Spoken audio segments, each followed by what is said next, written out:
Hello बच्चों, स्वागत करता हूं आपका स्टेनियोस के प्लेटफॉर्म पे, जहां हम पढ़ने वाले हैं क्लास 10th की मैथमेटिक्स। तो क्लास 10th के मैथमेटिक्स में आप लोगों के लिए क्या नया आया है ये मैं बताना चाहूंगा। देखो, जैसा कि हमने पहले ही बताया था कि आप लोगों के लिए क्रैश कोर्स लॉन्च होने वाली है, तो ये क्रैश कोर्स क्लास 10th का आ चुका है आप लोगों के लिए। और जैसा कि हमने बताया था कि ये क्रैश कोर्स आपको 25 नवंबर से ही स्टार्ट हो गए थे रजिस्ट्रेशन इसके, और अब बहुत ही कम सीट्स बचे हैं और ये 10 दिसंबर तक के लिए अवेलेबल है। और 10 दिसंबर तक आप फटाफट से रजिस्ट्रेशन कर लो। जिसमें अब देखो, कुछ बच्चे ये सोच रहे होंगे कि आखिर इसमें खासियत क्या है ना। तो देखो, क्रैश कोर्स ये बिल्कुल ही बोर्ड के स्पेसिफिक तरीके से तैयार किया गया है और इसमें देखो प्राइस भी बहुत ही मिनिमम रखा गया है, ऐसा कि आप अफोर्ड कर सको। और सबसे बड़ी बात, प्राइस मायने नहीं रखते हैं, मायने रखता है स्टडी स्ट्रेटजी, है ना। तो किस स्ट्रेटजी से विद इन 60 डेज 60 दिनों का कोर्स, किस तरह से 60 दिनों में हमें पूरे 15 चैप्टर को समाप्त करना है। और ये सिर्फ मैथ के लिए ही नहीं, हर एक सब्जेक्ट के लिए हमारा पूरी टीम ने हमारे तैयार किया है। और इसके लिए देखो, सबसे बड़ी चीज क्या है, आपको कंप्लीट नोट्स मिलेंगे चैप्टर वाइज। जो भी चैप्टर्स आपको करवाए जाएंगे बिल्कुल बोर्ड के ऑथेंटिक, यानी कि ना देखो क्या पढ़ना है और क्या नहीं पढ़ना है, ये दोनों में डिफरेंस आपको पता होना चाहिए। क्योंकि अगर आप देखोगे क्लास 10th की, जो आप देखोगे एनसीईआरटी इतनी मोटी बुक है, या फिर आप कोई साइड बुक्स ले लेते हो, तो साइड बुक्स के लिए जो भी होते हैं तो काफी मोटी बुक होती है, जिसे बच्चों को कवर कर पाना बहुत ही मुश्किल होती है ना। तो उसके लिए हम लोग क्या करेंगे, तो सेलेक्टेड क्वेश्चंस को हम लोग देखेंगे, यानी वैसे क्वेश्चंस जो मोस्ट प्रोबेबली चांस होते हैं आने के, और या प्रीवियस ईयर में वो कई बार रिपीट किए जा चुके हैं। तो वैसे क्वेश्चंस का हम लोग स्ट्रेटजी देखेंगे। कितने, मतलब एक चैप्टर को अगर देखा जाए तो 60 दिनों में अगर डिवाइड करेंगे हम लोग, तो 13 to 14 डेज, यानी कि एक चैप्टर्स को मिनिमम 4 डेज, मैक्सिमम 4 डेज, है ना। कुछ चैप्टर जैसे छोटे हैं, जैसे प्रोबेबिलिटी हो गई, है ना, या कंस्ट्रक्शन हो गया, तो ये सब एक दिन में खत्म होने वाले चैप्टर हैं। तो सोचो कि हर एक चैप्टर को इक्वल डेज हम लोग देंगे, और किस तरह से उसमें सेलेक्टेड क्वेश्चंस को, यानी वैसे क्वेश्चंस जिसको आप पढ़ोगे तो वो एग्जाम ओरिएंटेड होंगे, है ना, फालतू क्वेश्चंस पे ध्यान न देंगे। अब इसका फायदा क्या होगा, तो देखो सबसे बड़ी चीज ये है कि आपको कम समय में, जिनकी वैसे बच्चे जिनकी तैयारी पूरी अच्छी से हो गई है, ठीक है, तो अब उन्हें क्या चाहिए, अब उन्हें बूस्टअप करना है, यानी उनके नंबर को बूस्ट करना है। तो नंबर को बूस्ट करने के लिए आपका स्कोर अगर 90 आ रहा है अभी, तो उसे 100 में लाने के लिए, क्योंकि देखो मैथ ही एक ऐसा सब्जेक्ट होता है जिसमें आप 100 आउट ऑफ 100 स्कोर कर सकते हो, अगर आपने बिल्कुल सही प्रोसेस से बनाया है। मैथ्स में आपके नंबर कट नहीं होंगे, लिटरेचर में नंबर कम हो सकते हैं, सोशल साइंस में नंबर कम हो सकते हैं, लेकिन मैथ में कभी नंबर आपके कम नहीं होंगे यदि आप सही बनाओगे, एक सही स्ट्रेटजी से बनाओगे तो, है ना। तो सबसे बड़ी चीज आपको बताई जाएगी एग्जाम स्ट्रेटजी क्या क्या होंगे हमारे, ठीक है। तो एग्जाम स्ट्रेटजी हो गया, चैप्टर वाइज नोट्स मिल जाएंगे आपको। उसके बाद सबसे बड़ी बात देखो, होता क्या है कि बच्चों को जो भी डाउट्स होते हैं ना, वो क्लियर नहीं हो पाते हैं, या आप कहीं दूसरे बुक से कुछ क्वेश्चन बना रहे हो और आपके पास वो क्वेश्चन फंस रहे हैं, आप उस क्वेश्चन में अटक गए हो, क्वेश्चन आप बना नहीं पा रहे हो, तो यहां पे आपको इंस्टेंट डाउट सेशन भी होंगे, जिसमें आपको A to Z point two point doubts को क्लियर करवाए जाएंगे, ठीक है। उसके बाद देखो बाइलिंगुअल क्लासेस, इंग्लिश के क्वेश्चंस रहेंगे तो रिटन इंग्लिश में ही, क्योंकि आपकी सीबीएसई बोर्ड है। लेकिन कुछ बच्चे ऐसे होते हैं, मान लो अगर वो चाहेंगे कि सर हिंदी में एक्सप्लेन करो, तो उन्हें हिंदी में भी एक्सप्लेन करेंगे, है ना। तो बैक टू बैक क्लासेस भी चलेंगे। और दूसरी चीज, जैसा आपको मीडियम पसंद हो वैसे मीडियम में क्लासेस मिलेंगी। और सबसे बड़ी बात देखो, कॉन्सेप्चुअल क्लास होगी, बिल्कुल कॉन्सेप्ट बेसिस प्लस क्वेश्चंस, वैसे क्वेश्चंस की प्रैक्टिस करवाई जाएगी जो एग्जाम ओरिएंटेड होंगे, है ना। तो बिना लेट किए हुए फटाफट से आप लोग रजिस्ट्रेशन कीजिए, 10 दिसंबर तक इसका लास्ट डेट है। और हाँ देखो, कुछ बच्चों के मैसेज आते हैं कि सर रजिस्ट्रेशन का प्रोसेस हो नहीं पाता है, तो मैं आपको बता दूं कि रजिस्ट्रेशन कैसे करना है। लेकिन उससे पहले आप ये देख लो कि देखो सिर्फ मैथ का ही नहीं, तो मैथ के अलावा और भी जो है हमारे कुछ सब्जेक्ट्स, जैसे कि मान लो इंग्लिश है, सोशल साइंस, इंग्लिश, तो मैथ के अलावा ये सारे सब्जेक्ट्स के लिए आपको क्रैश कोर्स अवेलेबल हो चुके हैं। तो आपका क्या काम है, बस आप गूगल में जाइए और रजिस्ट्रेशन कीजिए। कैसे जाएंगे ये मैं आपको करके बताता हूं, ताकि आपको कोई कंफ्यूजन ना हो। देखिए सबसे पहले हम लोग जाएंगे गूगल क्रोम में, तो ये आपका गूगल क्रोम का जो स्क्रीन होती है इस तरह से ओपन हो जाएगी। अब यहां पे जाके आपको क्या करना है, यहां पे जाके आपको क्या करना है, गूगल में जाके सर्च करना है ना। तो सर्च करने के लिए क्या आएगा, आप यहां पे जाके tenios.in करोगे। सपोज करो tenios.in क्लिक किया आपने, है ना, TNEOS.in, ठीक है। तो tenios.in जैसे ही खोलोगे तो आपका होम पेज ये खुलेगा, इस पे आप क्लिक करोगे, जो सबसे फर्स्ट में आएगा tenios.in। अब देखो यहां पे ये खुल गया है हमारा पूरा वेबसाइट, और यहां पे आने के बाद देखो आपको इस तरह से कुछ स्क्रीन दिखाई देगा, और इसमें हमें क्या करना है, हमें कोर्स परचेज करना है ना, जो कि एग्जाम ओरिएंटेड है। तो आप यहां पे जाओगे बाय कोर्स में, आपको दिखाई दे रहा है टॉप लेफ्ट टॉप कॉर्नर पे। अब यहां पे जब आप आते हो तो यहां पे स्क्रॉल करने के बाद आपको दिखाई देगा, देखिए ये सारे कोर्सेज जो अभी अवेलेबल हैं आपके लिए। जैसे ये साइंस का हो गया, साइंस का आप जैसे जानते हो कि पीयूष सर लेते हैं क्लास आपके। ये मैथ का हो गया जो मैं लेता हूं, इंग्लिश की मैडम लेती हैं, ठीक है। तो इस तरह के, और सोशल साइंस का भी है। तो इस तरह से जो भी सब्जेक्ट्स के कोर्स आपको परचेज करने होंगे आप उस पे परचेज करोगे। जैसे यहां देखो बाय नाउ का ऑप्शन है। सपोज करो आप मैथ का ले रहे हो, ठीक है, if you are interested in math, ऐसे मैं तो कहूंगा कि आप सारे सब्जेक्ट्स को लोगे तो आपको कुछ डिस्काउंट भी मिलेंगे, है ना। तो आप बेटर है कि आप सारे लो। लेकिन अगर आप चाहते हो नहीं मुझे एक ही सब्जेक्ट के लिए चाहिए, एक सब्जेक्ट, तो सपोज करो मान लो आपने मैथ का चूज किया, तो मैथ में जब यहां जाएंगे बाय नाउ पे, तो हमने बाय नाउ पे क्लिक किया। अब देखो अब ये क्या आ गया, अब यहां पे आपको दूसरे पोर्टल खुलेंगे। अब यहां पे क्या है, रजिस्टर नाउ, तो यहीं पे आपको रजिस्ट्रेशन करना है। अब देखो रजिस्ट्रेशन के लिए क्या है, कॉलम्स दिए गए हैं, उन्हें आपको फिलअप करना होगा। नेम, योर नेम अपना डालोगे आप अपना, ईमेल एड्रेस, जो भी आपका ईमेल एड्रेस है, और यहां पर एक पासवर्ड बनाओगे, ठीक है। तो ये पासवर्ड जो होगा और फिर कंफर्म पासवर्ड करके रजिस्टर करेंगे। रजिस्टर जैसे ही हो जाता है तो आपके मोबाइल में मैसेज आ जाएगा, और उसके बाद पेमेंट का गेटवे खुलेगा, ठीक है। तो पेमेंट के लिए जो भी पेमेंट आपको दिखाई गई यहां पे, तो वो पेमेंट आपको एनी मीडियम, चाहे वो आप कार्ड से पेमेंट करते हो, यूपीआई से करते हो, है ना, फोन पे, गूगल पे, जो भी चलाते हो, है ना, एनी मीडियम, किसी भी तरीके से आप पेमेंट कर सकते हो, ऑल आर एक्सेप्टेड, ओके। तो कोई झंझट नहीं है। तो आप पेमेंट हो जाने के बाद आप आराम से जाओगे अपने इसमें, जब हमारे होम साइट पे जाओगे यहां पे वापस, तो यहां पे क्या हो जाएगा, आप जब लॉगिन करोगे, देखो जब स्टार्टिंग में आओगे, जैसे ही आप फिर वेबसाइट पे आओगे तो यहां पे लॉगिन का ऑप्शन है, आप लॉगिन करोगे, और इसी ईमेल एड्रेस और पासवर्ड से, जो आपने पासवर्ड यहां क्रिएट किया, इसी ईमेल और पासवर्ड को इंटर करोगे, आपका डैशबोर्ड खुल जाएगा, और वहां पे जिस कोर्स के लिए आपने परचेज किया है वो कोर्स आपके डैशबोर्ड पे शो अप हो जाएगा, है ना। तो वहां से आप रेगुलर बेसिस पे कोर्सेज को अवेल कर सकते हो, क्लासेस को अटेंड कर सकते हो, और जो भी क्वेरीज हैं आप हमारे डाउट सेशन में, चाहे जो भी डाउट सेशन होंगे उसमें जो भी आपके क्वेरीज होते हैं आप पूछ सकते हो, ठीक है। तो यहां तक अगर समझ में आ गया तो चलिए स्टार्ट करते हैं बच्चों अब अपना आज का क्लास हम लोग, जहां पे मैंने बताया था कि हम क्रैश कोर्स स्टार्ट करने वाले हैं। तो देखो हमारा जो चैप्टर चल रहा था, जिसमें हमने बताया था हमारे पूरे क्लास 10 का समाप्त हो जाने के बाद मैं आप लोगों के लिए क्रैश कोर्स लाऊंगा। ये मात्र 60 दिनों का क्रैश कोर्स, और 60 दिनों में हमें बहुत ही बेहतरीन तरीके से इस प्रकार से समाप्त करना है कि पता ही नहीं चलेगा टाइम कैसे समाप्त हो गया, और हमारे सिलेबस भी कंप्लीट रिवाइज हो गए, ठीक है। बशर्ते देखिए आप लोगों को थोड़ा मेहनत भी करना है, ये नहीं कि बस पढ़ना है और छोड़ देना है। तो जैसे जैसे मैं जिस तरीके से बताऊंगा आपका काम है बस उसे फॉलो करना, ओके। चलिए तो देखिए हम लोग क्या पढ़ने वाले हैं आज, हम लोग पढ़ेंगे ट्रायंगल्स। तो जैसा कि आप जान रहे हो हमारे क्लास 10th में जो एनसीईआरटी बुक है उसमें चैप्टर 6 जो होगा हमारा ट्रायंगल्स है, और इसी ट्रायंगल्स को हम आज स्टार्ट करने वाले हैं, जिसमें हम देखेंगे कि ट्रायंगल्स में क्या क्या पढ़ने हैं। ट्रायंगल्स जैसा कि आपने क्लास 9th में भी पढ़ा है ना। तो 10th में हमें क्या पढ़ना है, देखो तो 10th में हमें बेसिकली पढ़ना है सिमिलरिटी के बारे में। जैसा कि क्लास 9th में हमने ऑलरेडी देखा है, देखो ऐसा नहीं कि ट्रायंगल्स आपके लिए न्यू है ना। ट्रायंगल्स से आप बहुत ही अच्छे से, मतलब पहचान आपकी इनसे बहुत अच्छी से है, ट्रायंगल के बारे में आपको नॉलेज भी है, क्योंकि क्लास 9th में हमने ट्रायंगल पढ़ा था और 10th में भी पढ़े। तो देखो कुछ बच्चे हैं जो उनका ट्रायंगल कंप्लीट हो चुका है, लेकिन कुछ बच्चे हैं जो अभी स्टार्ट ही कर रहे हैं, तो भी परेशान नहीं होना।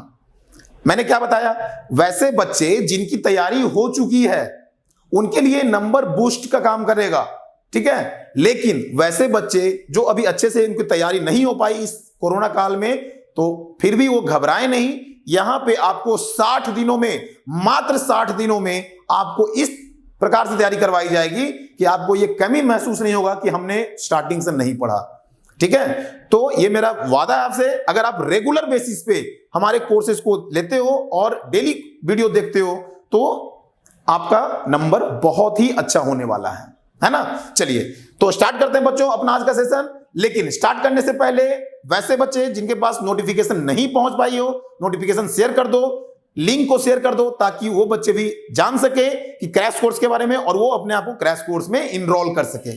ओके चलिए स्टार्ट करते हैं हम लोग। तो क्या पढ़ना है? ट्रायंगल्स। और ट्रायंगल्स में सबसे पहले में क्या देखना है? सिमिलरिटी। जैसा कि मैंने बताया कि 9th क्लास में हम लोगों ने क्या पढ़ा था? 9th में हम लोगों ने कॉन्ग्रुएंसी के बारे में पढ़ा था। Is it clear? तो हमने जब कॉन्ग्रुएंसी पढ़ा था 9th में, उसमें हमने क्या देखा था कि दो फिगर कॉन्ग्रुएंट किस तरह से होते हैं। आ रहा समझ में? अब दो फिगर को अगर कॉन्ग्रुएंट प्रूफ करना है तो उसके लिए कंडीशन क्या होते थे, याद है आप लोगों को? चलिए मैं बताता हूं। देखो, दो फिगर, चाहे वो ट्रायंगल हो, सर्कल हो, स्क्वायर हो, किसी भी तरह के दो अगर रेगुलर फिगर हैं और उन्हें हमें कॉन्ग्रुएंट प्रूफ करना है, तो उसके लिए नियम यह था कि उसके शेप एंड साइज इक्वल होने चाहिए, है ना। यानी कि शेप तो इक्वल होंगे ही होंगे, साथ ही साथ उसके रेस्पेक्टिव साइड्स भी क्या होंगे? इक्वल होंगे। ओके, तो ये था कॉन्ग्रुएंसी जो हमने क्लास 9th में ऑलरेडी पढ़ रखा था। उसमें कई सारे टाइप्स पढ़ा था हमने कॉन्ग्रुएंसी का, जिसमें side side side congruency, side angle side congruency, angle angle side congruency, ये सब हमने पढ़ रखा है। तो हम लोग क्या पढ़ेंगे अब 10th क्लास में? सिमिलरिटी के बारे में, जिसे हम लोग हिंदी में समरूपता बोलते हैं, ठीक है। तो वैसे बच्चे जो सीबीएसई मीडियम से हिंदी माध्यम से अगर दे रहे हैं तो उनको भी समझने में आएगी सिमिलरिटी का मतलब क्या होता है? समरूपता। ओके, तो दो geometrical figures are said to be similar, यानी कि टू ज्योमेट्रिकल फिगर्स सिमिलर कब होंगे? जब if they have same shape but may और may not have same size. मैंने क्या बताया कि दो ज्योमेट्रिकल फिगर्स के शेप और साइज अगर इक्वल होते हैं तो उस केस में क्या होता है? वो दोनों कॉन्ग्रुएंट कहलाते हैं, है ना। क्या कहलाते हैं? कॉन्ग्रुएंट। लेकिन सिमिलरिटी के लिए क्या होना चाहिए? Two geometrical figures are said to be similar if they have same shape but may और may not have same size. यानी कि साइज उनके सेम होंगे, हो भी सकते हैं और नहीं भी हो सकते हैं। आ रहे समझ में? तो ये से क्या बोलेंगे? सिमिलर। अब देखो, लेकिन यहां पे क्या कह रहा है? Two geometrical figures are said to be congruent they if they have same shape and same size. दोनों में डिफरेंस समझ में आ रहा है? कॉन्ग्रुएंट और सिमिलर में। देखो, हमें पढ़ना है similarity, but before we proceed toward the similarity you must clear the difference between the similarity and congruency. Okay, and as we know that the congruent is what? Then two geometrical figures are said to be congruent only when both of them have same shape and same size.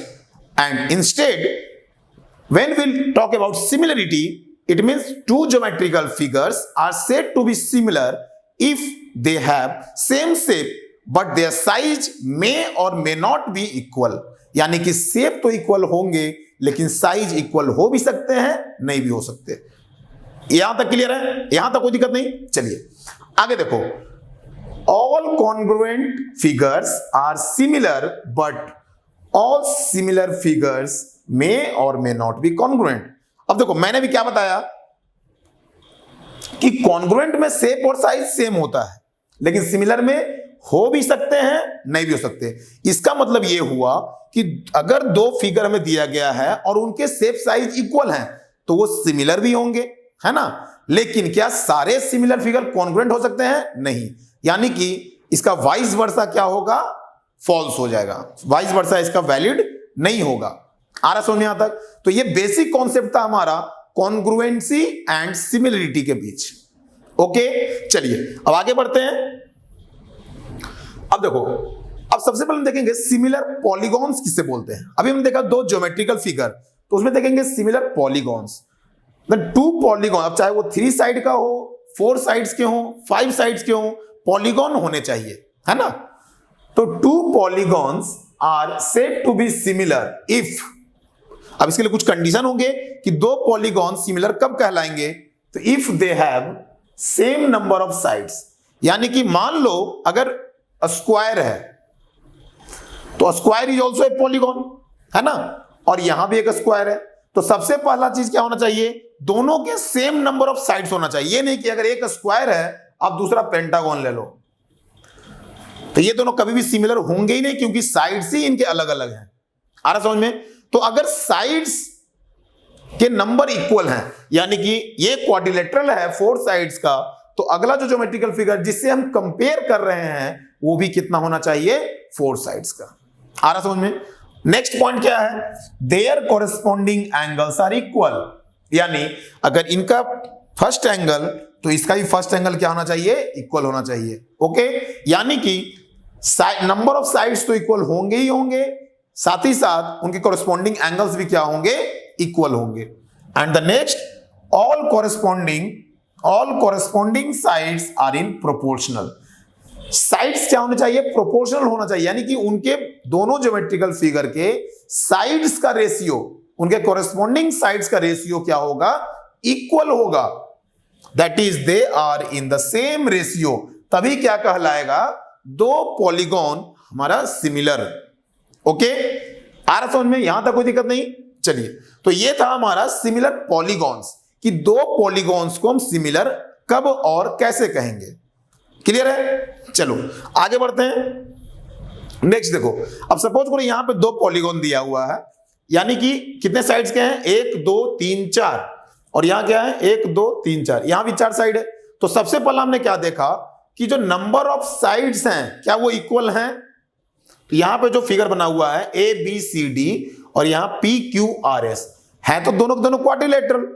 Quadrilateral भी क्या है, polygon है, जिसमें 4 sides हैं।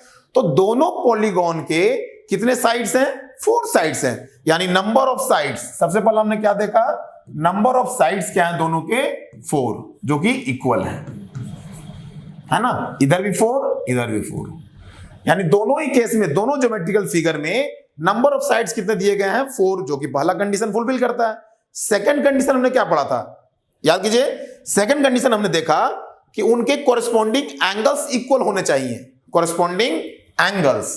तो angles को देखेंगे, देखिए, तो एंगल्स की जब हम देखते हैं तो देखो ये एंगल है 105 डिग्री, यहां भी क्या है, angle P 105 degree, angle B 100 degree, यहां भी क्या है, angle Q 100 degree. Next, angle C 70 degree, ये भी क्या है, 70 डिग्री। एंगल D 85 डिग्री, ये भी क्या हो गया हमारा, 85 डिग्री। आ रहा समझ में। तो दूसरा कंडीशन भी फुलफिल हो रहा है। क्या हो रहा है ये, कि एंगल्स, जो कॉरेस्पॉन्डिंग एंगल्स होंगे वो भी क्या होने चाहिए, इक्वल होने चाहिए। तो पहला, नंबर ऑफ साइड्स इक्वल हो गए, कॉरेस्पॉन्डिंग एंगल्स भी इक्वल हो गए। एंड द थर्ड कंडीशन जो हमने भी देखा, थर्ड कंडीशन क्या था, all corresponding sides are in proportional, यानी कि जो उनके कॉरेस्पॉन्डिंग साइड्स होंगे वो इक्वल रेशियो में होना चाहिए, सेम रेशियो में होना चाहिए। आ रही है बात समझ में। तो इनके जो कॉरेस्पॉन्डिंग साइड्स होंगे उनका रेशियो क्या होना चाहिए, इक्वल होना चाहिए। तो देखते हैं। अब देखो यहां पे हमने क्या बोला, क्वाड्रिलेटरल ABCD, और इधर क्या है, PQRS। तो सबसे पहले AB के देखेंगे, देखो AB कितना है, 1.5, और इधर PQ 3, तो AB अपॉन PQ इक्वल नहीं देखना है। कुछ बच्चे बोलेंगे सर 1.5 इधर 3 है, इक्वल नहीं देखना, हमें क्या देखना है, रेशियो उनका देखना है। तो AB अपॉन PQ, AB कितना हो गया 1.5, PQ कितना हो गया 3, तो ये कितना हो जाएगा 1/2। नेक्स्ट, अगर हम लेते हैं BC upon QR, BC upon QR, अब देखो BC अपॉन QR कितना हो जाएगा, तो देखो BC कितना है 2.5 एंड QR कितना है, QR 5 सेंटीमीटर। तो ये हो जाएगा 1/2। ठीक है, नेक्स्ट ले लो CD/RS। CD/RS, CD कितना है 2.4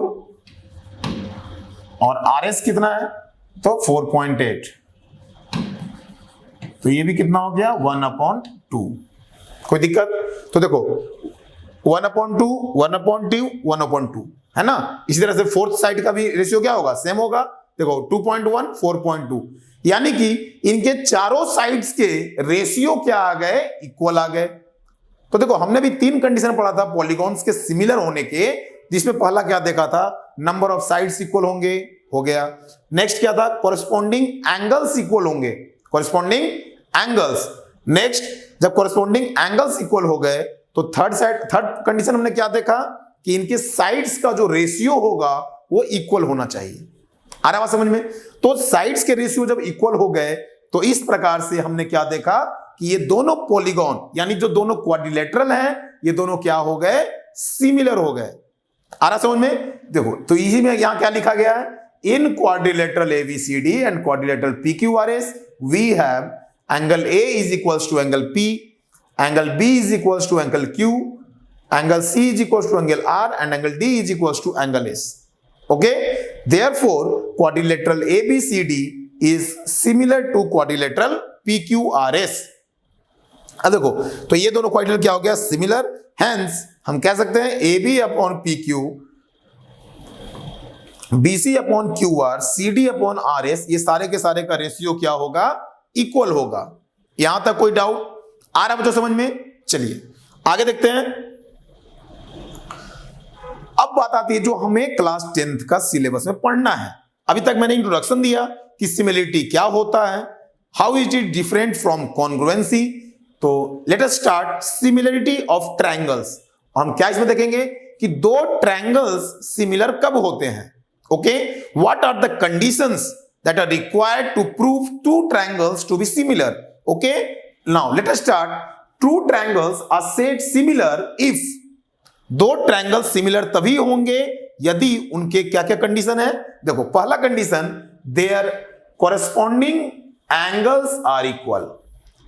एक कंडीशन तो ये हमेशा ध्यान रखना है, जो हमने पॉलीगॉन से पढ़ा, एंगल्स इक्वल होने चाहिए, साइड्स इक्वल होने चाहिए और उनके साइड्स के रेशियो इक्वल होने चाहिए। तो जैसे ही दो ट्रायंगल है तो दोनों का साइड्स तो सिमिलर है, दोनों का नंबर ऑफ साइड्स क्या हो जाएंगे 3 तो नंबर ऑफ साइड तो पहले ही बता दिया कि सेम है ना, तो वो हमें चेक करना नहीं है क्योंकि 2 ट्रायंगल्स दे दिया। सपोज करो 2 स्क्वायर्स, हाँ अगर कहता कि 2 ज्योमेट्रिकल फिगर्स तो वहां पे हमें देखना होगा कि नंबर ऑफ साइड्स इक्वल होने चाहिए। बट यहां पे ऑलरेडी बता दिया है रेगुलर पॉलीगॉन है और उसमें भी 2 ट्रायंगल्स कह रहा है, तो ट्रायंगल्स का मतलब होता है 3 side. Triangle means what, a closed figure bounded by 3 sides, यानी कि जो भी ज्योमेट्रिकल फिगर 3 साइड्स के होंगे उसे क्या कहेंगे, और 3 साइड से क्लोज्ड फिगर होना चाहिए। आ रहा बच्चों समझ में? तो देखो ये क्या हो जाएंगे, 2 ट्रायंगल्स। ओके, तो 2 ट्रायंगल्स तभी सिमिलर होंगे जब उनकी पहली कंडीशन क्या है, there corresponding angles are equal. उनके कॉरेस्पॉन्डिंग एंगल्स क्या होने चाहिए, इक्वल होने चाहिए। And the next one, their corresponding sides are in the same ratio या प्रोपोर्शनल, यानी कि जो उनके कॉरेस्पॉन्डिंग साइड्स होंगे वो क्या होने चाहिए, प्रोपोर्शनल होने चाहिए। नेक्स्ट देखो, the ratio of any 2 corresponding sides in 2 equiangular triangles is always the same. इसका मतलब क्या हुआ, यदि 2 ट्रायंगल है और उनके एंगल्स सेम है तो उनके साइड्स के जो रेशियो होंगे वो क्या होंगे, ऑलवेज इक्वल होते हैं। आ रहा बात समझ में? चलिए यहां तक कोई दिक्कत नहीं, चलो आगे बढ़ते हैं। तो ये था similarity of triangles. How can we prove the 2 triangles to be similar. अब ट्रायंगल्स के सिमिलरिटी में हमें क्या पढ़ना है, तो we have to study about the Thales theorem. Okay, तो थेल्स थ्योरम क्या होता है, आइए देखते हैं। तो देखो थेल्स थ्योरम क्या होता है, जिसे हम लोग बीपीटी थ्योरम के नाम से भी जानते हैं क्लास 10th में। तो क्लास 10th में आपको देखो इसी थ्योरम को कई नामों से जाना जाता है। आप इसे ट्रायंगल प्रोपोर्शनलिटी थ्योरम बोलो, थेल्स थ्योरम बोलो, या बेसिक प्रोपोर्शनलिटी थ्योरम यानी बीपीटी थ्योरम के नाम से भी जाना जाता है। तो पेपर में आपको थेल्स थ्योरम से भी क्वेश्चन पूछ सकते हैं, बीपीटी भी बोल सकता है, तो वहां पे कंफ्यूज नहीं होना है, दोनों क्या है, सेम। अब देखो क्या कहता है ये थ्योरम, तो देखेंगे थ्योरम क्या कहता है। देखो तो जिसे लोग बोलते हैं ट्रायंगल प्रोपोर्शनलिटी थ्योरम या बीपीटी थ्योरम। तो if a line is parallel to one side of a triangle and intersects the other two sides, then it divides the two sides in the same ratio या फिर proportionally. मतलब क्या हुआ, देखो question कह रहा है यहां पे, यानी कि थ्योरम जो है ये, इसे प्रूफ करने के लिए फिक्स से आएगा, तो आपको ये थ्योरम को मतलब बिल्कुल लर्न कर लेना है बाय हार्ट, मतलब आपको ये बिल्कुल एकदम रट्टा मार लेना है। अब रट्टा कहने का मतलब है कि मतलब बिल्कुल समझ करके, ये फिक्स है, ये क्वेश्चन आउट है समझो पेपर में, क्योंकि ये क्वेश्चन हर साल लगभग 99% चांस है कि आता ही आता है। अब बोलो सर कैसे, हर क्वेश्चन एक ही बार कैसे रिपीट होगा, तो बच्चों 10th का जो पेपर होता है वो सेट्स में डिवाइड होते हैं, set A, set B, set C, इस तरह से होते हैं, तो किसी ना किसी सेट में तो आना ही आना है, या तो ये हो गया एक, और एक पाइथागोरस थ्योरम, ठीक है। तो ये दोनों बहुत ही ज्यादा इंपॉर्टेंट, और 99.99% आप लिख लो कि ये आएंगे ही आएंगे, है ना, आ रहा समझ में। तो ये चीज ध्यान में रखना है। तो सबसे पहले हम देखेंगे क्या इसका थ्योरम है, आप थ्योरम को नोट डाउन कर लो। क्या कह रहा है इसमें, that if a line is parallel to one side of a triangle and intersects the other two sides then it divides the two sides proportionally। तो make it figure, okay। चलिए तो note कर लिया हमने फिगर, ये देखो। तो अब इसमें क्या कह रहा है कि यदि मान लो ये ट्रायंगल है, ट्रायंगल एबीसी, ओके, ये ट्रायंगल है हमारा, ट्रायंगल एबीसी, और इसमें कह रहा है कि यदि कोई लाइन, इफ एनी लाइन जो कि पैरेलल होगा एक साइड के, अब जरूरी नहीं कि हमेशा ये नीचे वाले साइड के ही पैरेलल हो, आप फिगर इस तरह से बना सकते हो, ये साइड भी पैरेलल है, या आप ऐसे ही बना सकते हो, है ना।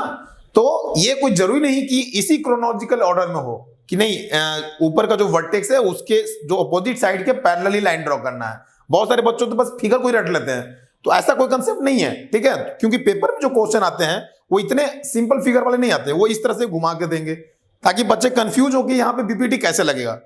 तो ये चीज पहले ध्यान में रखना है कि जो लाइन पैरेलल ड्रॉ हो रहा है वो किसी भी एक साइड के पैरेलल हो सकता है, आ रहा समझ में। अब देखो, तो if a line is parallel to one side of a triangle and intersects the other two sides, यानी दो अदर साइड पे जब इंटरसेक्ट करता है, then it divides the two sides proportionally, मतलब इन द सेम रेशियो। यानी क्या proof करना है हमें कि AD अपॉन DB, ये जो AD है अपॉन DB बराबर AE अपॉन EC, यानी इन दोनों साइड्स को क्या करता है, इक्वल प्रोपोर्शन में डिवाइड करता है, ओके। तो इसे प्रूफ कैसे करेंगे, आइए देखते हैं। तो सबसे पहले क्या लिखेंगे, देखो ये स्टेटमेंट हो गया हमारा। कभी कभी पेपर में क्वेश्चन इस तरह से आता है, prove the Thales theorem, state and prove the Thales theorem, तो वहां पे आपको ये स्टेटमेंट लिखना होगा, है ना। तो ये हो गया हमारा स्टेटमेंट। उसके बाद ये हमें प्रूफ करना है, तो कैसे लिखेंगे, देखो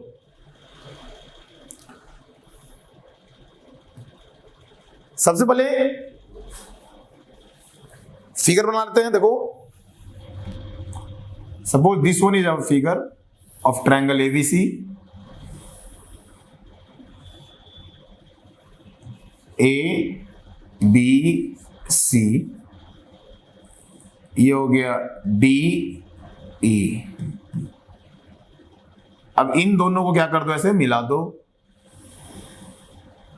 और ई से यहां पे एक परपेंडिकुलर ड्रॉ कर देते हैं, और यहां से एक परपेंडिकुलर ड्रॉ कर देते हैं। यहां तक कोई दिक्कत नहीं, ओके। ई से यहां कर दो L, और डी से M परपेंडिकुलर। ये हो गया हमारा फिगर। अब इसमें हमें प्रूफ क्या करना है, गिवन तो कंडीशन दिया हुआ है, गिवन कंडीशन जो दिया रहेगा हमारा, हम उसी को लिखेंगे, ठीक है। तो गिवन कंडीशन क्या दिया हुआ है, that a triangle ABC in which DE, क्या लिखेंगे, गिवन में a triangle ABC in which DE parallel to BC, in which DE parallel to BC, एक ट्रायंगल ABC है जिसमें DE जो है BC के पैरेलल है एंड DE और DE क्या कर रहा है एंड DE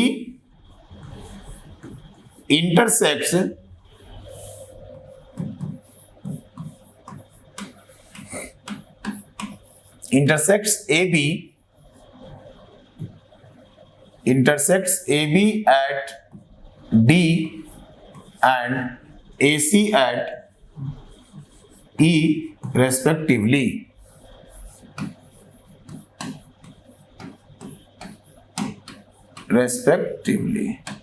यहां तक कोई दिक्कत नहीं।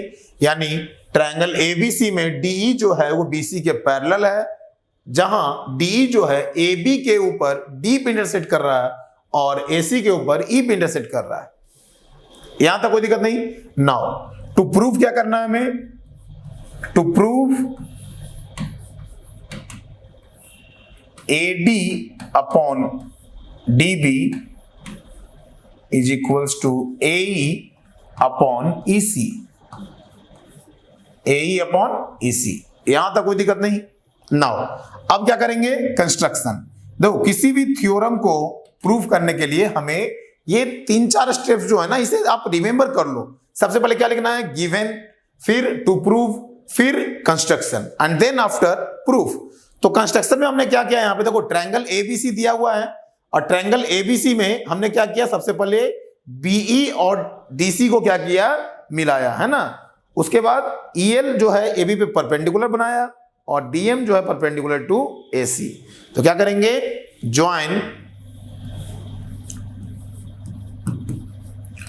BE and CD, draw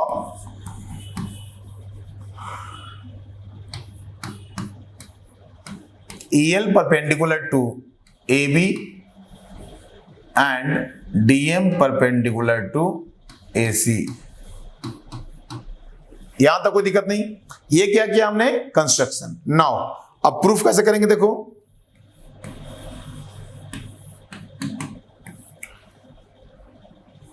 area of triangle ADE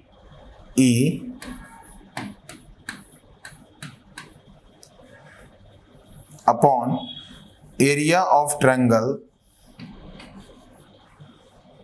BDE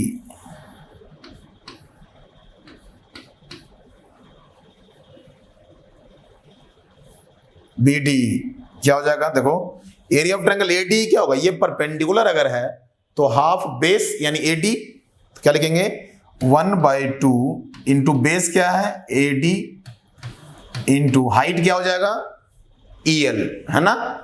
ये क्या हो जाएगा EL अपॉन में एरिया ऑफ ट्रायंगल BDE। देखो BDE ये कैसा ट्रायंगल है, ऑब्ट्यूज एंगल ट्रायंगल, और ऑब्ट्यूज एंगल ट्रायंगल का परपेंडिकुलर कहां लाई करता है, बाहर में। यानी BDE का भी परपेंडिकुलर जो होगा वो क्या होगा EL। Is it clear. तो इसका एरिया कैसे निकलेगा, हाफ इंटू बेस, बेस तो क्या लेंगे हम लोग DB इंटू EL। अब देखो यहां क्या हो जाएगा,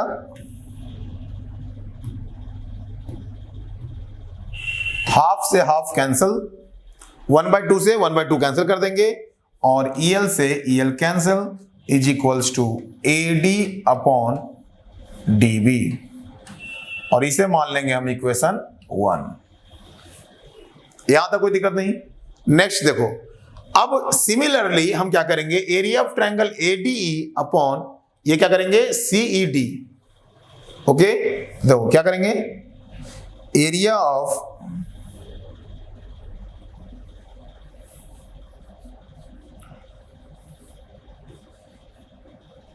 ADE upon area of triangle. देखो यहां पे जिस तरह से हमने लिया BDE, उस तरह CED, area of triangle CED क्या हो जाएगा? देखो ADE का तो वही हो जाएगा, लेकिन हाइट क्या हो जाएगा इस बार? चूंकि हम इधर बेस ले रहे हैं तो यहां बेस क्या हो जाएगा इस बार? AE है ना। तो क्या हो जाएगा? 1/2 इंटू बेस क्या हो गया हमारा? AE, बिकॉज परपेंडिकुलर इधर गया हुआ है AE पे, तो AE अपॉन हाइट क्या हो जाएगा? DM। अच्छा, एरिया ऑफ ट्रायंगल CED क्या हो जाएगा? 1/2 इंटू बेस क्या हो जाएगा? EC इंटू हाइट क्या हो जाएगा? DM। जो कैंसिल होगा उसे कैंसिल कर देंगे,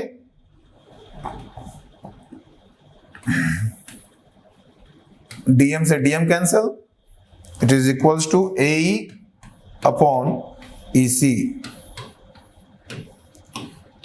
ये हो गया हमारा सेकेंड इक्वेशन। आ रहा समझ में? यहां तक कोई दिक्कत नहीं।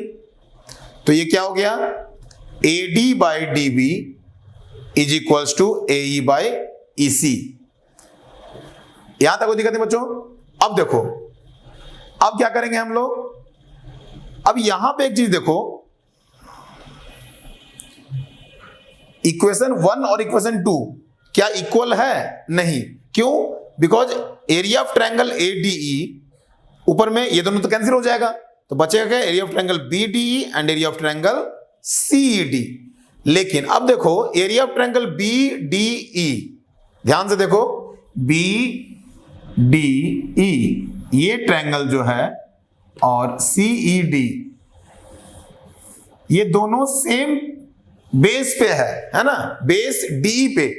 ये दोनों ट्रायंगल क्या है? सेम बेस DE पे है, और DE और BC दो पैरेलल लाइन के बीच में है। तो हमने क्लास 9th में ही इसे पढ़ा है, जब आपने एरिया ऑफ पैरेललोग्राम पढ़ा था, तो उसमें हमने क्या कहा था कि दो पैरेलल लाइन के बीच में, और अगर एक ही बेस पे दो ट्रायंगल हो तो उनका एरिया क्या होता है? इक्वल होता है। अब चूंकि यहां पे दोनों ट्रायंगल BDE और CED दोनों ट्रायंगल सेम बेस DE पर है, और इन the same parallel, between the same parallel DE and BC, दोनों क्या है? एक ही पैरेलल लाइन के बीच में लाई करते हैं। इसलिए इन दोनों का एरिया क्या होना चाहिए? इक्वल होना चाहिए। याद आया कुछ आप लोगों को? क्लास 9th में हमने पढ़ा था एरिया पैरेललोग्राम में कि यदि किसी दो पैरेलल लाइन के बीच में और एक ही बेस के ऊपर दो ट्रायंगल स्टैंड करती है, तो उन दोनों ट्रायंगल का एरिया क्या होता है? इक्वल होता है। तो यहां क्या करेंगे हम लोग? देखो नेक्स्ट हम लोग यहां पे क्या लिखेंगे? तो अब देखो यहां पे, यहां तक हो गया आप लोगों का नोट? यहां तक कोई दिक्कत नहीं। तो अब क्या लिखेंगे? नोट कर लो बोले यहां तक।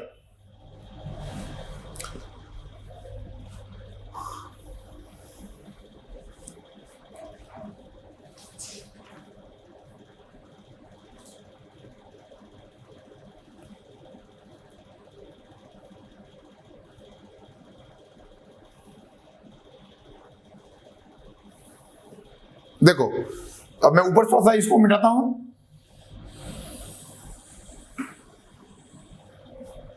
क्या लिखेंगे? Since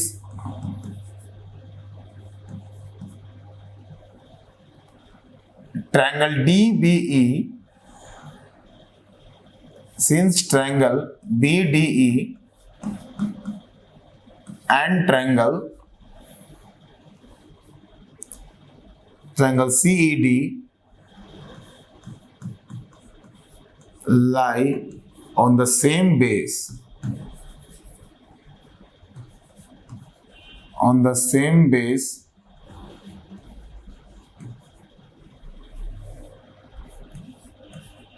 D and between the same parallel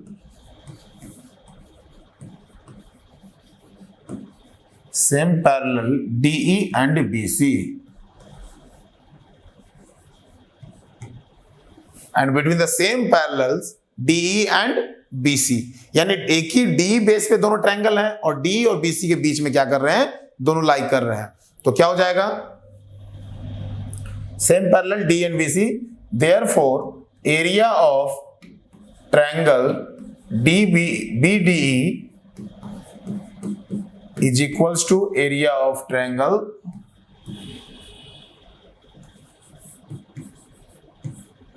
CED। इसको मान लेंगे इक्वेशन 3। तो देखो इक्वेशन 1, 2 और 3 से क्या प्राप्त हुआ हमें, 1, 2 एंड 3। जब ये दोनों तो पहले ही से बराबर था ऊपर वाला, और जब ये दोनों एरिया का ट्रायंगल भी क्या हो गया, इक्वल हो गया, यानी ये दोनों के दोनों क्या हो गए, इक्वल हो गए। लेकिन ये इक्वल हुआ कैसे, तो इक्वेशन 3 के हेल्प से। तो क्या लिखेंगे, from 1, 2 and 3, from 1, 2 and 3 we get 1, 2 and 3 से हमें क्या प्राप्त हुआ, that AD by DB is equals to AE upon EC, proved। AD upon DB is equals to AE upon EC, and this is called the Thales theorem या फिर basic proportionality theorem. Okay, चलिए यहां तक कोई दिक्कत नहीं, चलो note लो जल्दी से।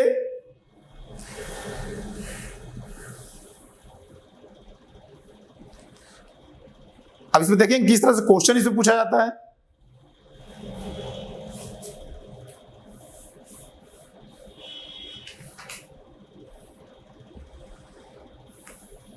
देखिए अब जैसे यहां क्वेश्चन है सॉल्व फॉर x, जैसे PQR एक ट्रायंगल दिया गया है। अब इस PQR में सपोज करो क्वेश्चन दिया गया आपको कि हमें x फाइंड आउट करना है, यानी this one, we have to find this one x। So how can we find out, here ST is parallel to QR, और यदि किसी ट्रायंगल में कोई लाइन दूसरे लाइन के पैरेलल है, दूसरे साइड्स के पैरेलल होता है, तो उन ट्रायंगल्स का साइड्स का जो रेशियो होता है वो क्या होता है, इक्वल होता है। देयरफॉर यहां क्या लिखेंगे, बाय थेल्स थ्योरम PS देखो 6/2 इज इक्वल टू 9/x होना चाहिए, है ना। तो ये क्या हो जाएगा हमारा, अकॉर्डिंग टू थेल्स थ्योरम 2/6, देखो क्या लिखेंगे यहाँ पे 2/6 इज इक्वल टू x/9 या 6/2। देखो ऐसे करो या वैसे करो, 6/2 इज इक्वल टू 9/x, तो क्या हो जाएगा ये 6x is equal to 9 into 2, तो x is equal to 9 into 2/6, 2 3 जा 6, 3 3 जा 9, that is x is equal to 3। तो आप ऐसे करो या इसका रेसिप्रोकल करो, एनी हाउ आंसर क्या आएगा हमारा, x इज इक्वल टू 3। कोई दिक्कत आ रहा समझ में। चलिए तो इस तरह से हमने क्या देखा कि बीपीटी थ्योरम का यूज करके क्वेश्चन को कैसे सॉल्व करते हैं। आइए एक और क्वेश्चन देखते हैं। देखो जैसे एक क्वेश्चन दिया हुआ आपके सामने, क्या दिया हुआ है, in the given figure DE is parallel to BC। DE जो है वह BC के पैरेलल है। If AD is equal to 2.5 centimetre, AD कितना दिया हुआ है 2.5 सेंटीमीटर। देखो AD जो यहां दिया हुआ है 2.5 centimetre. Next DB is equal to 3 centimetre, DB कितना दिया हुआ है 3 centimetre. Now AE is equal to 3.75 centimetre.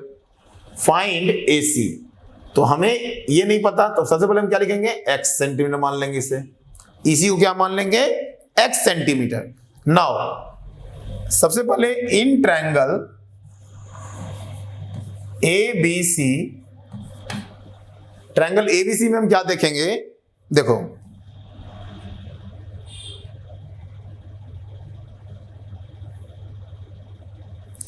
In triangle ABC DE is parallel to BC D क्या है यहां पे, बीसी के पैरेलल है, और जब डीई बीसी के पैरेलल है तो इसका मतलब क्या होगा, by Thales theorem AD upon DB is equal to A upon EC. Clear है, यहां तक कोई दिक्कत नहीं। तो क्या लिखेंगे, by Thales theorem, by Thales theorem AD upon DB is equal to A upon EC. अब देखो एडी कितना है 2.5 अपॉन डीबी कितना है 3, तो 2.5 upon 3 is equals to A upon EC 3.75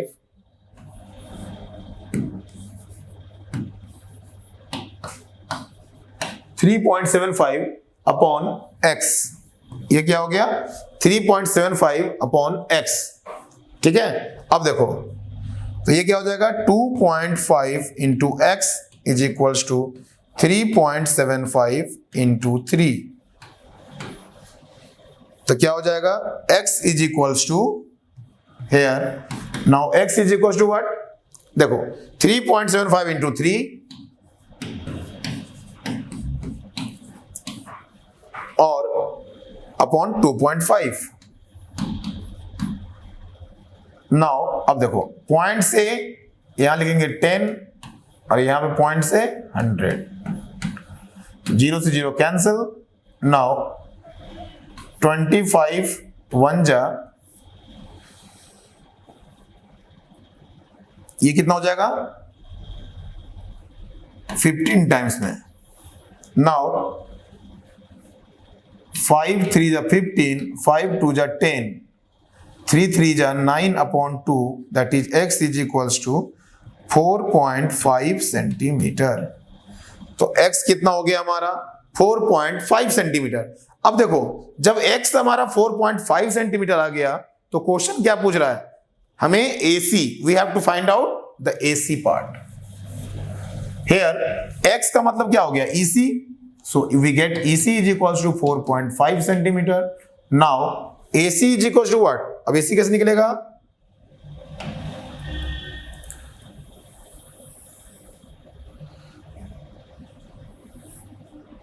देखो now EC is equals to 4.5 centimeter. Therefore AC is equals to AE plus EC, that is AC कितना है, सॉरी A कितना 3.75 प्लस 4.5, ये क्या है हमारा 4.5, तो ये कितना हो जाएगा